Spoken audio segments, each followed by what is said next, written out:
AP assembly ఎన్నికల్లో ప్రధాన ప్రతిపక్ష హోదా కూడా దక్కించుకోలేక కేవలం 11 స్థానాలకు మాత్రమే పరిమితమైంది జగన్ పార్టీ. కూటమి దెబ్బకు వైసీపీ ఇప్పట్లో కోలుకునేలా కనిపించడం లేదు. ఎన్నికల్లో దారుణంగా ఓడిపోవడంతో నాయకులు ఒక్కొక్కరిగా ఆ పార్టీని వీడుతున్నారు. ఇప్పటికే 3 ఎమ్మెల్సీలు, 2 రాజ్యసభ సభ్యులు పార్టీతో పాటు పదవులకు సైతం రాజీనామా చేశారు. తాజాగా కీలక నేత సైతం వైసీపీని వీడడానికి రెడీ అవుతున్నారని సమాచారం అందుతోంది.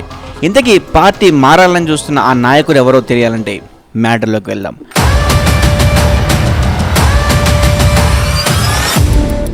ఉమ్మడి కృష్ణా జిల్లాలో వైసీపీకి బిగ్ షాక్ తగలనుందా అంటే అవుననే అంటున్నాయి రాజకీయ వర్గాలు. జగ్గయ్యపేట మాజీ ఎమ్మెల్యే సామినేని ఉదయభాను పార్టీని వీడడానికి రెడీగా ఉన్నారు.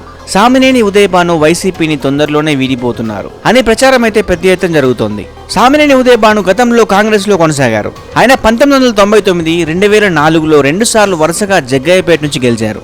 వైఎస్ఆర్ మరణం తర్వాత సామినేని ఉదయభాను వైసీపీలో చేరారు. జగన్ ఆయనకు 2014లో, 2019లో టికెట్లు ఇచ్చారు. అయితే 2014లో ఓడిపోయిన ఉదయభాను 2019లో గెలిచారు. ఆయనకు జగన్ విప్ పదవిని ఇచ్చారు.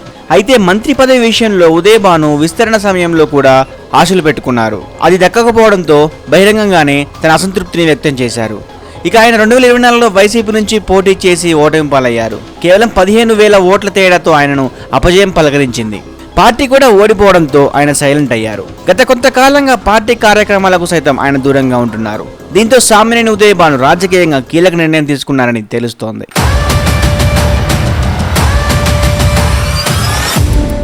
ఆయన మెగాస్టార్ చిరంజీవితో తనకున్న కుటుంబ బంధం నేపథ్యంలో ఆయన ద్వారా జనసేనలో చేరేందుకు రాయబారం చేస్తున్నట్లు తెలుస్తోంది.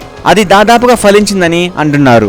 అన్ని అనుకున్నట్లుగా కుదిరితే మాత్రం ఉదయభాను తొందరలోనే వైసీపీ నుంచి జనసేనలోకి మారిపోతారని అంటున్నారు. జగ్గయ్యపేటలో బలమైన సామాజిక వర్గానికి చెందిన సీనియర్ నేత వైసీపీని వీడిపోతే మాత్రం అది భారీ షాక్ గానే చూడాలని అంటున్నారు. పైగా ఉదయభాను లాంటి వారు వైఎస్ఆర్ కుటుంబానికి విధేయులు. మరి ఆయన మారిపోతే ఉమ్మడి కృష్ణా జిల్లాలో వైసీపీకి సీనియర్ల కొరత కూడా ఏర్పడుతుందని అంటున్నారు.